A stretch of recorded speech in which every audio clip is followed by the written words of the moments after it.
Historical poetry is a subgenre of poetry that has the theme or tells history. The purpose is to describe past events in beautiful and poetic language. Historical poetry makes certain moments in the past memorable and always commemorated by its readers. Let's take a look at some examples of historical poems.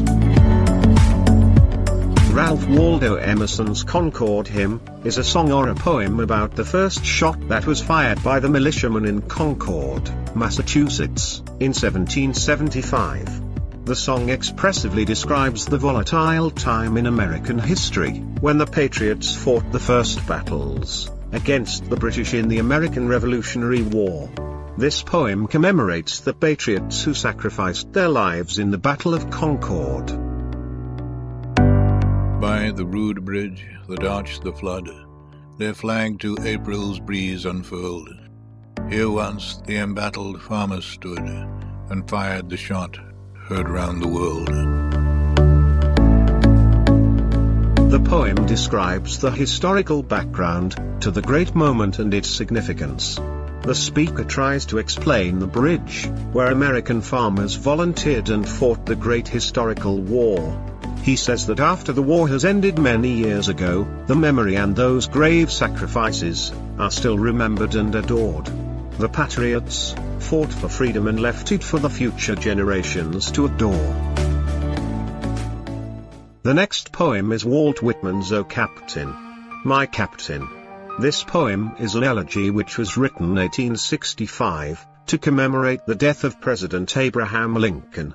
The first stanza describes how the ship reached the port, but the captain is dead. The speaker expresses his relief when the ship finally reaches home, and describes hearing people cheering. In spite of the celebrations of the successful voyage, the speaker reveals that his captain's dead body is lying on the deck. O Captain, my Captain, our fearful trip is done.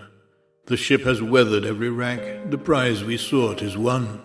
The port is near, the bells I hear, the people all exulting, while follow eyes the steady keel, the vessel grim and daring. But oh heart, heart, heart, oh the bleeding drops of red, where on the deck my captain lies, fallen, cold and dead. This poem describes how American Civil War has ended, our fearful trip is done. The ship has weathered every wrack, the prize we sought is won. The prize, however, is high expensive, for President Abraham Lincoln, who ended the war, was murdered. The next poem is The Eve of Waterloo, by Lord Byron. It is a narrative poem, which is based on a true event that occurred just before the Battle of Waterloo.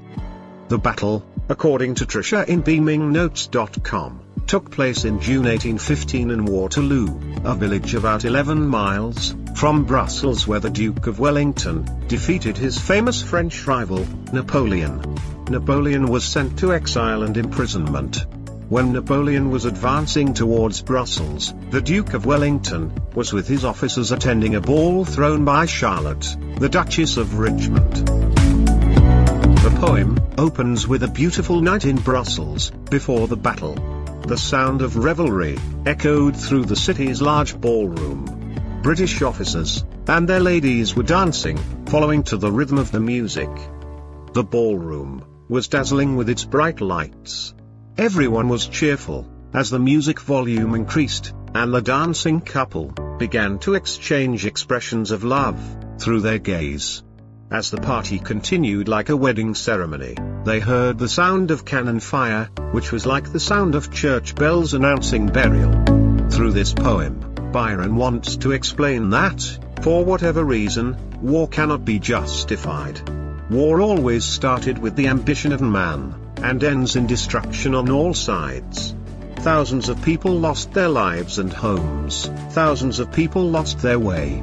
There is no glory in war, but only death and destruction. Like Lord Byron's The Eve of Waterloo, another historical poem, entitled A Message, written by Elizabeth Stuart Phelps Ward, describes that war only remains destruction and death. In the last stanza, Phelps questioning, if someone won a war could he become a better man? The last poem is Darkness. Darkness is a poem written by Lord Byron in July 1816. It was known as the Year Without a Summer, because Mount Tambora, which is now in western Nusa Tenggara, had erupted the previous year. The eruption released enough sulfur into the atmosphere to reduce global temperatures and cause abnormal in northeastern America and northern Europe. This poem depicts how the earth becomes gloomy and cold for weeks or months, long enough for men to forget their desires, and only turned them to survival or despair. To prevent darkness, they burned everything, including their homes, to keep it bright and warm. Both palaces and huts were burned to provide light and warmth.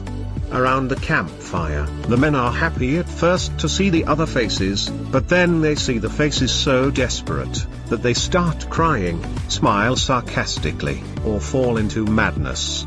Not only humans, the animals on Earth are also affected.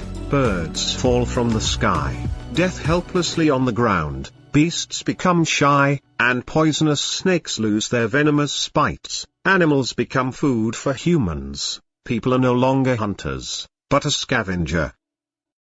Sekian. Done, Terima kasih.